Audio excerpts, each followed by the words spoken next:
เปิดภาพมาพี่น้องเอ้ยกำลังมาหอดเพื่อนพี่น้องหลังจาก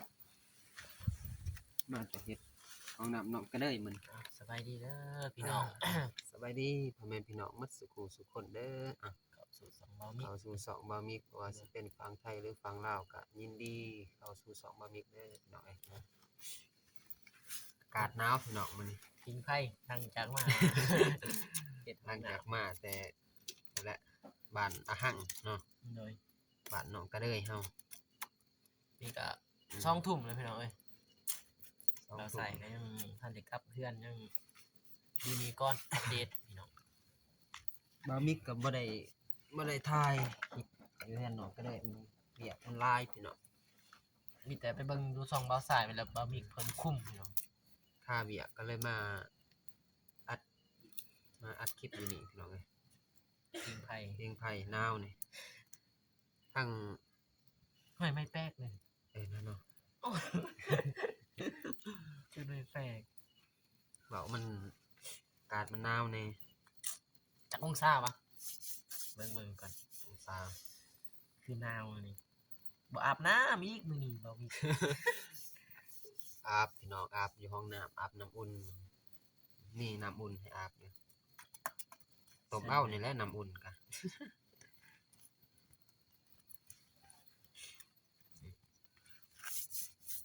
พิงไผ่พี่น้องเอ้ยหนาว อยู่นี่คือว่า20องศาว่ะคือบ่หนาวปานใดมื้อนี้ ใช่สาวองศา บ่ได้อัปเดตบ่ได้โหลดตัวนี้ มาได้โรตี อ๋อบ่ได้โหลดพี่น้องเอ้ย20องศาโทรศัพท์นี่กับเบาสาย อากาศหนาวสิว่า20องศา บ่ได้อัปเดตมันก็เลยบ่หนักปานใด มาเด้อพิงไผ่เด้อพี่น้องเอ้ยเขานอนมืดบ่มีกระบะใส่กำลังมาบ่ได้พี่น้องนอนมืดพิงไผ่ พิงไผ่ จากรังที่มาเฮ็ดห้องน้ำกับมาพิงไผ่พี่น้องเอ้ยยังรันอาบน้ำในซะมื้อนี้ ขี่รถมามันก็ใกล้เติบเนาะ หนาวเด้ อากาศมันเย็นหลายมีกินเจ็บหัวอากาศเย็นหนาวหลายขี่รถ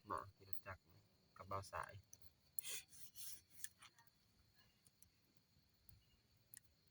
มี10ปลายลักจากได้ กลัวแล้วสิไป ตรงได้เพิ่นเนาะไว้ดับมัน เป็นไม้ดำอันนี้ก็เขาสาวรัก สาวหลักมันเลยเนาะนี่จนสิเข้า3 ทุ่ม ยังบ่ทันรับทันนอน ยังนั่งลิ้นน้ำกันอยู่นี่นะ ทางอ้ายเพิ่นก็บ่ทันมาเนาะอ้ายบ่เอานมยังบ่ทันมาซั่นเพิ่นแต่ก็บ่เตียง มันสิหยังนี่แหละมันก็มาคำมื้อนี้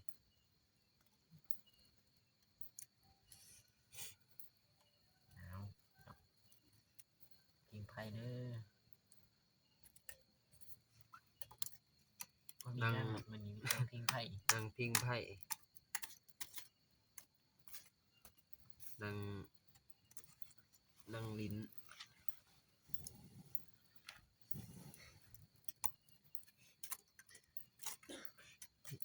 มีแต่มื้ออื่นบ่มิกสิเอาลงพี่น้อง2บ่มิกมื้ออื่น อื่นสิอัปเดตลง เสร็จสมบูรณ์เลยมื้ออื่นเพิ่นอัปเดต มื้อนี้บ่ทันพี่น้อง มื้ออื่นไปเบิ่งไปได้เด้อ บ่มีก็ว่าสิอันนั้นแหละไป แต่โทรศัพท์หน่วยเดียวพี่น้องเอ้ยก็เลยยากแน่ โทรศัพท์หน่วยเดียวถ่ายโทรศัพท์เบาสาย ก็เลยยากแน่พี่น้องทางเบาใส่ก็อยากอัปโหลดอีกมันก็เลยยากนิดนึง ถ้าได้ไปกับอ้ายบ่าวอนงก็ไปแน่นอนโดยโทรศัพท์2 เครื่องกับเบาสายมันก็ง่าย ง่ายแน่นิดนึง ไปกับเบาสายโทรศัพท์เบาสายถ่ายคลิปกับโทรศัพท์เบาสายมันเบามิกถ่ายคลิปกับโทรศัพท์เบามิกโทรศัพท์เบาสายคือกันนี่ มันก็เลยยาก มันบ่แม่นโทรศัพท์คนละเครื่องมันก็เลยยากนั่นแหละ FC ถามอ่ะให้ทำคลิปบ่อยๆก็พยายามอยู่พี่น้องเอ้ยก็โทรศัพท์ ความจำเต็ม ความจำเต็ม มันเก็บไว้หลาย อย่างละสัก หึ ไม่มันบ่ได้เนาะโทร ไม่ ศัพท์ ไม่ก็มันบ่แห้งพี่น้ ไม่ อง มันบ่แห้งมั มัน นคันมีไม้กันสิม่วนแน่นิดนึง โทรศัพท์เก่า ถ่ายบ่ได้เอาโทรศัพท์บ่าวสายก็โทรศัพท์บ่าวอ้ายอนงเพิ่นถ่ายได้ไปนำเพิ่นก็ คันไม้มันอันนั้นคักอยู่ดอกพี่น้องเอ้ย นี่ก็บ่ได้มีไม้เว้าก็ จักพี่น้องสิได้ยินจักบ่แล้วนี่ก็ มีแต่รอพังทาได้ไม้พุ่นแหละพังกดพังไว้ก่อน โดย ถ้ามีไม้จึงสิเว้าแห้งๆแน่พี่น้องเอ้ย นี่ละ FC ถามได้จักคลิปบ่าวมิกมื้อหนึงบ่าวมิกได้บ่ได้หลายคลิปพี่น้องมื้อละคลิปบ่าวมิกอย่างเก่งครับถ่ายหลาย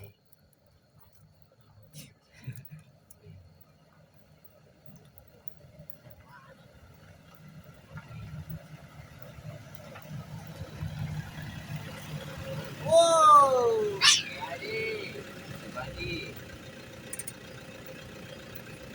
ใช่อันนั้น มันเตาไฟยาว เอาไปแล้วเพิ่นพาอยู่นี่ด้วย ว้าย ตัวเปิดไม้แม่ ตัวหาลาบเบิ่ง โอ้โหเบอร์แล้วเว้ย อ้าว ป้า แล้วเขาไปนอนแล้ว นอนก็นอนเลยมันก็มัน อ่าอ่า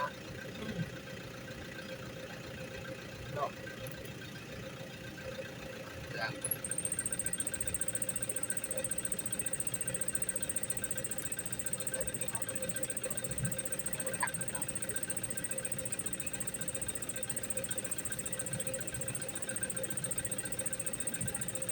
สิได้ยินเสียงแบบได้ยิน อ่ะพี่น้องมีรถมา เสียง มีรถมายานบ่ได้ยินเสียงก็เลยหยุดก่อน10 นาทีจบจิตเพลงนี้เด้อพี่น้องมีเท่าไหร่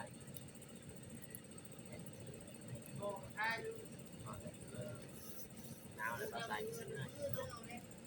ทางเอาใส่กันสิเมื่อแหละพี่น้องเอ้ยสิได้อำลาจบคลิปแล้วพี่น้องเอ้ย กับบ่มีหยังหลายพี่น้อง มีแต่แบบเพียงให้นี่แหละมีอย่างไร อัปเดตข่าวสารข่าวสาร เรื่องเล่าวของ ข่าวมื้อ เรา นี้ มีมื้อนี้ทั้งนี้ อยากก็ไป